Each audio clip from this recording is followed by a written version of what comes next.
Cependant, Madame de Gallardon était en train de se dire qu'il était fâcheux qu'elle n'eût que bien rarement l'occasion de rencontrer la princesse des Lômes, car elle souhaitait lui donner une leçon en ne répondant pas à son salut. Elle ne savait pas que sa cousine fût là. Un mouvement de tête de Madame de Franquetot la lui découvrit. Aussitôt, elle se précipita vers elle en dérangeant tout le monde, mais désireuse de garder un air hautain et glacial, qui rappela à tous qu'elle ne désirait pas avoir de relation avec une personne chez qui on pouvait se trouver nez à nez avec la princesse Mathilde, et au-devant de qui elle n'avait pas à aller, car elle n'était pas sa contemporaine. Elle voulut pourtant compenser cet air de hauteur et de réserve par quelques propos qui justifia sa démarche et força la princesse à engager la conversation. Aussi, une fois arrivée près de sa cousine, Madame de Gallardon, avec un visage dur, une main tendue comme une carte forcée, lui dit « Comment va ton mari ?» de la même voix soucieuse que si le prince avait été gravement malade. La princesse, s'éclatant d'un rire qui lui était particulier et qui était destiné à la fois à montrer aux autres qu'elle se moquait de quelqu'un et aussi à se faire paraître plus jolie en concentrant ses traits de son visage autour de sa bouche animée et de son regard brillant, lui répondit « Mais le mieux du monde !» Et elle rit encore. Cependant, tout en redressant sa taille et refroidissant sa mine, inquiète encore pourtant de l'état du prince, Madame de Gallardon dit à sa cousine « Oriane !» Ici, Madame des Lômes regarda d'un air étonné et rieur un tiers, invisible, et vis-à-vis duquel elle semblait tenir à attester qu'elle n'avait jamais autorisé Madame de Gallardon à l'appeler par son prénom. « Je tiendrai beaucoup à ce que tu viennes un moment demain soir chez moi entendre un quintet avec clarinette de Mozart. Je voudrais avoir ton appréciation. » Elle semblait non pas adresser une invitation, mais demander un service et avoir besoin de l'avis de la princesse sur le quintet de Mozart. Comme si ça avait été un plat de la composition d'une nouvelle cuisinière sur les talents de laquelle il eût été précieux de recueillir l'opinion d'un gourmet. Mais je connais ce quintet, je peux te dire tout de suite que je l'aime. Tu sais, mon mari n'est pas bien, son foie, cela lui ferait grand plaisir de te voir, reprit Madame de Gallardon, faisant maintenant à la princesse une obligation de charité de paraître à sa soirée. La princesse n'aimait pas à dire aux gens qu'elle ne voulait pas aller chez eux.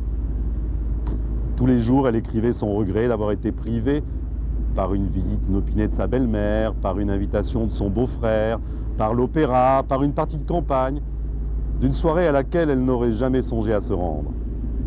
Elle donnait ainsi à beaucoup de gens la joie de croire qu'elle était de leur relation, qu'elle eût été volontiers chez eux, qu'elle n'avait été empêchée de le faire que par les contretemps princiers qu'ils étaient flattés de voir entrer en concurrence avec leur soirée.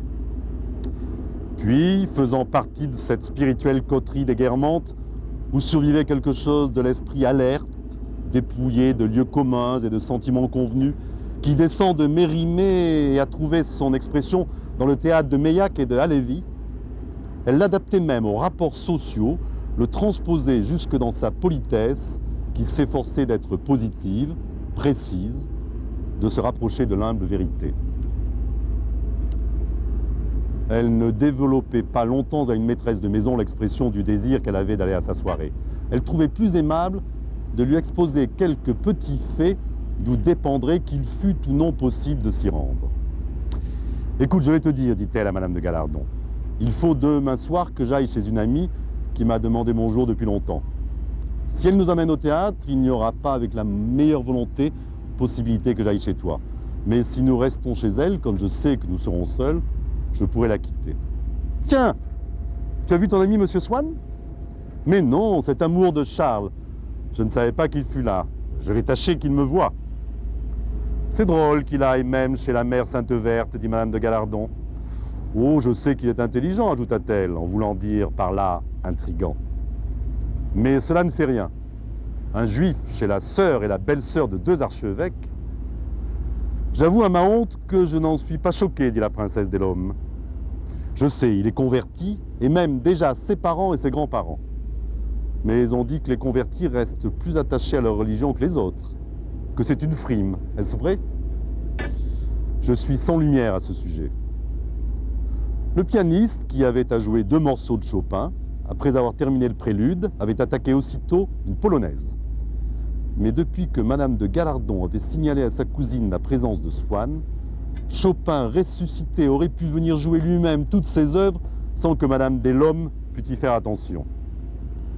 Elle faisait partie d'une de ces deux moitiés de l'humanité chez qui la curiosité qu'a l'autre moitié. Elle faisait partie d'une de ces deux moitiés de l'humanité chez qui la curiosité qu'a l'autre moitié pour les êtres qu'elle ne connaît pas est remplacée par l'intérêt pour les êtres qu'elle connaît. Comme beaucoup de femmes du faubourg Saint-Germain, la présence dans un endroit où elle se trouvait de quelqu'un de sa coterie, et auquel d'ailleurs elle n'avait rien de particulier à dire, accaparait exclusivement son attention aux dépens de tout le reste. À partir de ce moment, dans l'espoir que Swann la remarquerait, la princesse ne fit plus, comme une souris blanche apprivoisée à qui on tend puis on retire un morceau de sucre, que tourner sa figure, remplie de 1000 signes de connivence, dénuée de rapport avec le sentiment de la polonaise de Chopin, dans la direction où était Swann. Et si celui-ci changeait de place, elle déplaçait parallèlement son sourire aimanté.